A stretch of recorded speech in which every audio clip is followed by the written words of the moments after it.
நண்பர்களை நீங்கள் பார்த்து கொண்டு இருப்பது உங்கள் கௌசிகா ரிவ்யூ. சரி வாங்க வீடியோக்குள்ள போய் என்ன நடக்க போகுது அப்படின்னு சொல்லிட்டு பாத்தீங்கன்னா, இதுக்கு மேல நாம தான் எல்லாமே நாமன்றதாங்க வேலை அப்படின்னு நல்லா பேச்சே பேசக்கூடாதுங்க. நம்ம விஜய் இருக்காருல, அவர் இருந்தே என்ன பண்றாரு அப்படின்னு சொல்லிட்டு பாத்தீங்கன்னா, இந்த விஷயம் எல்லாமே விஜயோட சித்திக்கு தெரிஞ்சது. அவங்க சும்மா இருப்பாங்களா? ஏய் ராஜேஸ்வரி, என்ன உன் மனசுக்குள்ள அந்த சொத்தெல்லாம் உனக்கு வந்துருச்சுன்னு சொல்லிட்டு அகங்காரத்துல திமுர்ல ஆடினு இருக்கேன். இந்த சொத்து எதுவுமே உனக்கு இல்லை. இந்த சொத்து எல்லாமே முறைப்படி நம்ம மல்லிக்கு தான் போய் சேரும். மல்லிக்கு அடுத்தபடியா வெண்பாவுக்கு. மற்றபடி விஜய் கிடையாது, அதில் உரிமை இல்லை அப்படின்னு சொல்லிட்டு சொல்றாங்க. என்ன சொல்றீங்க அப்படின்னு சொல்லிட்டு கேட்க, விஜயோட முதல் மனைவி தவிர்த்து அடுத்து விஜய்க்கு கல்யாணம் ஆக போற, அதாவது முறைப்படி தாலி கட்டின பொண்டாட்டி, அவளுக்கு தான் அந்த சொத்து எல்லாமே சேரும். அவளுக்கு அடுத்தபடியா அவளுக்கு விற்கிறதுக்கோ எதுக்கோ எந்த ரைட்ஸ் இல்லை. அவளுக்கு அடுத்தபடியா வெண்பாவுக்கு போய் சேரும். இதை நீ என்ன லாஜிக்கோட பண்ணன்னு சொல்லிட்டு எனக்கு தெரியல. அது மட்டும் இல்லாம விஜய் எந்த ஒரு தப்பும் செய்யல அப்படின்னு சொல்லிட்டு ஹைகோர்ட்ல நீதிபதி நீதி கொடுத்துட்டாரு. அதுக்கப்புறம் எந்த ஒரு கோர்ட்டுக்கு நீ போனாலும் ஒரு ஹேரம் புடுங்க முடியாது. இப்ப மல்லிகிட்ட நீ இந்த மாதிரி கதை விட்டு, ஐயோ என்ன எங்க இது மாதிரி பண்றாங்களோ அப்படி பண்றாங்களோன்னு சொல்லிட்டு அவ தவறுதலா புரிஞ்சுக்கிட்டு அவ முட்டாள்தனமா ஒரு பக்கம் நடந்துகிட்டு இருக்கா. ஆனா அவளுக்கு இந்த விஷயம் தெரிய வந்துச்சுன்னா தேடி உன்னை அடின்னு அடிச்சு ஓட விட்டுரும் ஒரு பக்கம். இதுக்கு மேல நம்ம விஷயத்த மறைச்சவும் வைக்க முடியாது. மறைச்சு வச்சாலும் பிரச்சனை, மறைச்சு வைக்கலனாலும் பிரச்சனை.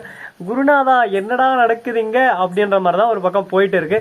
சரி, போனதெல்லாம் போச்சுங்க. இதுக்கப்புறம் போனதை பத்தி பேச்சு ஒன்னும் நடக்க போறதில்ல. அடுத்து என்ன நடக்க போகுது அப்படின்னு சொல்லிட்டு பாத்தீங்கன்னா, நம்ம வெண்பா ஸ்கூலுக்கு போறாங்க. ஸ்கூலுக்கு போனா அந்த இடத்துல வெண்பாவோட ஃப்ரெண்ட்ஸ் எல்லாருமே, என்ன வெண்பா உங்க அம்மா எங்கேயும் ஓடி போயிட்டாங்களா, வீட்லயே இல்லையா, ஏன் இந்த மாதிரி எல்லாம் பண்றாங்க, ஏன் உங்களுக்கு உங்க அப்பா கூட வாழ பிடிக்கலையா, உங்க அப்பா ரொம்பவே கொடூரம் பண்ணுவாங்களா, எங்க வீட்லயும் இந்த மாதிரி தான், எங்க அம்மா எப்ப பார்த்தாலும் எங்க அப்பா சரக்கு அடிச்சுட்டு அடிச்சுட்டே இருப்பாங்க, அதனால அப்படி இப்படி பிரச்சனை அவங்க வீட்டு பக்கத்துல, அது போலதான் உங்க அப்பாவுமா அப்படின்னு சொல்லிட்டு கேக்குறாங்க. அப்படியெல்லாம் எங்க அப்பா இல்ல உங்க அப்பா அடிச்சதுனால தான் உங்க அம்மா வீட்டை விட்டு போனோம்னு சொல்லிட்டு நாங்க கேள்விப்பட்டோம் அப்படின்னு சொல்லிட்டு சின்ன மனசுக்குள்ள நஞ்ச விதைச்சு வச்சிருக்காங்க. அந்த நஞ்சை விதைச்சு வச்சதுனால அந்த சின்ன பிஞ்சு கேட்கற கேள்வி, ஒவ்வொரு கேள்வியும் நம்ம மல்லி சின்ன பிஞ்சுக்கிறதால வெண்பா அவங்களுக்கு ஒரு பக்கம் கஷ்டமா தான் இருக்கு. என்னங்க பண்றது, இந்த மாதிரி பெரியவங்க பண்ற முட்டாள்தனத்தினால சின்னவங்க ரொம்பவே கஷ்டப்பட வேண்டியதா இருக்கு.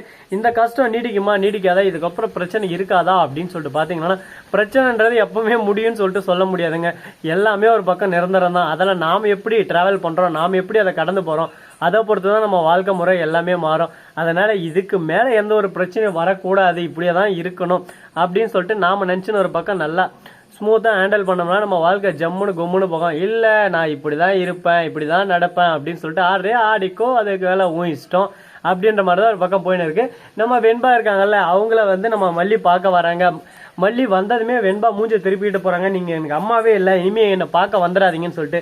என்னடி தங்கம் என்ன ஆச்சு, ஏன் இந்த மாதிரி பண்ற, உனக்கு அம்மா மனவா அப்படின்னு சொல்லிட்டு கேக்குறாங்க. உடனே பார்க்கணுமே நம்ம வெண்பா இருந்தேன்னு, நீங்க எனக்கு வேணும், உங்களுக்காக தான் நான் எவ்வளவோ பார்த்துட்டு இருந்தேன், எவ்வளவோ இருந்தேன், ஆனா நீங்க என்னையும் அப்பாவை தனியா தவிக்க விட்டு போயிட்டீங்க. இப்ப நாங்களும் போக நாதி இல்லாம இடம் இல்லாம தவிச்சிட்டு இருக்கோம். இது எல்லாமே உங்களுக்கு புரியுதாடி, கேட்கல, இவ்வளவு கஷ்டப்படுத்துறீங்க தெரியுமா அப்படின்னு சொல்லிட்டு அழுக ஆரம்பிச்சிடுறா. என்னடா இது கூத்தா போச்சு அப்படின்ற மாதிரி ஒரு பக்கம் கஷ்டமா தான் இருக்கு. சரி, நடப்பதெல்லாம் நன்மைக்கே அப்படின்னு சொல்லிட்டு நன்மையை எடுத்துன்னு தான் நான் போய் ஆகணும்.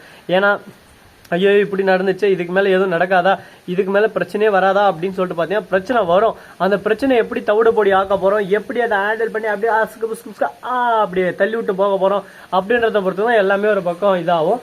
அது மட்டும் இல்லாம நம்ம மல்லி இருக்காங்களா, அவங்க இருந்துன்னு வீட்டுக்கு வரலாம்னு சொல்லிட்டு முடிவு எடுக்கிறாங்க. ஆனா இதுக்கப்புறம் அவங்க வீட்டுக்கு வந்தா ஏதாவது யூஸ் இருக்கா அப்படின்னு சொல்லிட்டு பாத்தீங்கன்னா கண்டிப்பா யூஸ் இருக்கும். நம்ம மல்லிக்கு வெண்பாவுக்கும் யூஸ் இருக்கும். ஏன்னா நம்ம வெண்பா ரொம்பவே ஆர்வமா காத்துன்னு இருக்காங்க, அம்மா எப்போ வருவாங்கன்னு சொல்லிட்டு.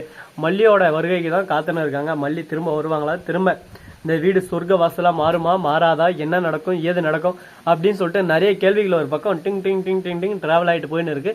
இதுக்கு மத்தியில் என்ன நடந்தாலும் நடப்பதெல்லாம் நன்மைக்கே அப்படின்னு சொல்லிட்டு எடுத்துக்கிட்டு போனா நம்ம வாழ்க்கை ஜம்முனுக்கும், இல்லைன்னா கம்முன்னு ஆயிரும். ஸோ நண்பர்களே, இந்த வீடியோ பிடிச்சிருந்தா லைக் பண்ணுங்க, கமெண்ட் பண்ணுங்க, ஷேர் பண்ணுங்க, டிங் டிங் பெல்ல தட்டி விட்டு போங்க. அப்பதான் நான் போற அடுத்தடுத்த வீடியோ உங்களுக்கு உடனுக்குடன் வரும். மிக்க நன்றி, தேங்க்ஸ் ஃபார் வாட்சிங், டாடா, see you, நன்றி, வணக்கம்.